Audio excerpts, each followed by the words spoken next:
Well, greetings and salutations to you all once again. It is either Evan and Spectre, and I want to do a little bit of a video today regarding the fact of basically buying day one games. Now, I probably have ended up talking about this before in the past, probably on some streams or maybe in some other videos. I'm not necessarily sure. But basically, Ubisoft has made me see the light when it comes to buying day one games. And I have had a handful of conversations with various friends regarding such, and I've came to the conclusion that a game has to be one hell of a title to make me even bother paying $60 anymore. And obviously, within the next day or two, something like that, Cyberpunk 2077 is coming out.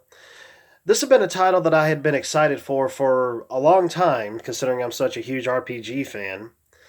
And my excitement diminished a lot with all the info that's been coming out about it. I heard that the game had been in development for 8 years, and it's gone through 3 or 4 delays. And apparently, there's a lot of bugs and glitches and things that's being reported. The console review codes aren't even out.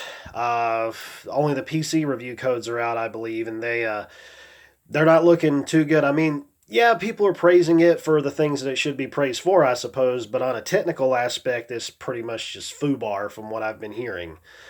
And basically, if you go out nowadays for some games, if not most games nowadays, when you go out and you buy full price into a game, you're basically buying in to be a beta tester, is what you're doing. Because over time, the companies are going to go and update them and patch them and all this other stuff. Developers are to blame for stuff like this, but publishers are to blame as well. And just like I had mentioned before with Ubisoft helping me to see the light, that had to deal with Watch Dogs Legion and also Assassin's Creed Valhalla. Their technical messes when they first came out. I mean, yeah, there's probably been a couple patches since then, but ultimately it's pretty much just kind of been a technical glitchy buggy mess. And considering it's close to Christmas, we've actually ended up having a drop in the price. I think it was a Black Friday sale for Watch Dogs Legion. It was basically half price, and it only had came out I think a few weeks prior or something like that. So that right there was pretty much the nail in the coffin for me. Valhalla was a technical mess, and I'm talking about previous gen consoles like on PS4 and Xbox One. Yeah, it was a cluster F, if you will, with the technical problems that I had to deal with that frustrated the living piss out of me. Sorry if you may have heard the air conditioner come on. I'll just move over a little bit here to try to get up out of the way of it. Well, that's probably not going to work. Hang on a second. Well, screw it. I'll do it this way. I just turned around and that was it. So, yeah. But as I was saying, I've came to the point where I'm just going to wait on sales. I'm going to wait on a sale for Cyberpunk 2077.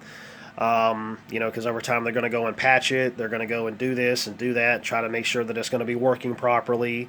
And yeah, Ubisoft half-asses their games on launch day, and why it seems to me like a game that has taken 8 years in development, 3 or 4 delays, and numerous bugs and glitches that have been reported on something like this, and a crunch time as well, kind of makes you wonder exactly what's going on there. And I understand that probably it has to do with technology evolving over time, so on and so forth, and people trying to work out all the kinks and everything. But ultimately, I'm a person where I'm better off just buying cheaper games, waiting for sales. It's just like I was having a discussion with a friend of mine. He said, man, I haven't paid full price for a game in a long time now, and I don't plan to. And that makes sense. If you just go ahead and wait for the game to drop in price, they'll probably patch everything out, hopefully. You can probably also get like a bundle package deal with all the DLC included, season passes, so on and so forth. You'd be getting better bang for your buck. He was basically saying that we as gamers want that instant gratification, is what it is, and want to be able to have those water cooler moments with talking with friends and family about the newer games that come out and the different things that we experience. It's almost like you're watching your favorite TV show or something, or going out to see a movie and you want to discuss it with your friends and family.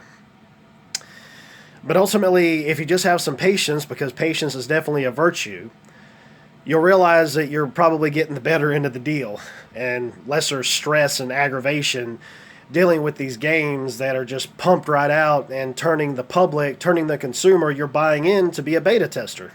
It's pretty much what it is, to be a game tester, and that's sad. It's so crazy to me how games years ago seemed like they worked just fine, and here it is now.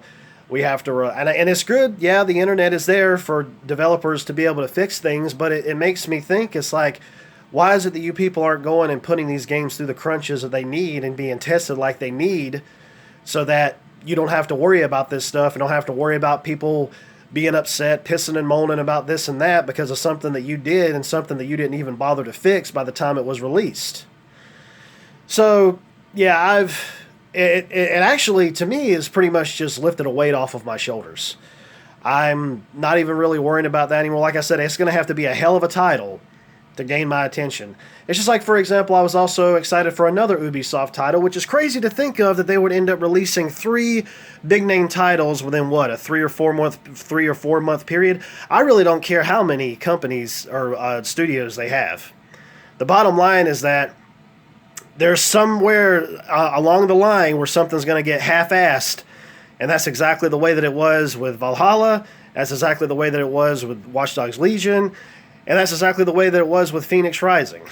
The technical problems are numerous, and you might as well just wait for a sale. So that's what I'm doing with Phoenix Rising. I really want to play it. I've really been wanting to get it, but you can praise the good all you want to in a game. But if the bad overshadows that, I mean, obviously it really depends on the gamer in terms of how they're going to end up handling said issues.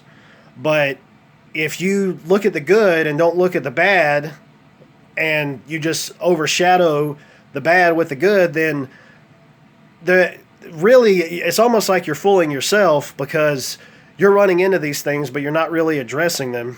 And like I said, it all depends on your patience, too, in terms of dealing with different types of bugs and glitches in games. But for me, I can stand it to a point.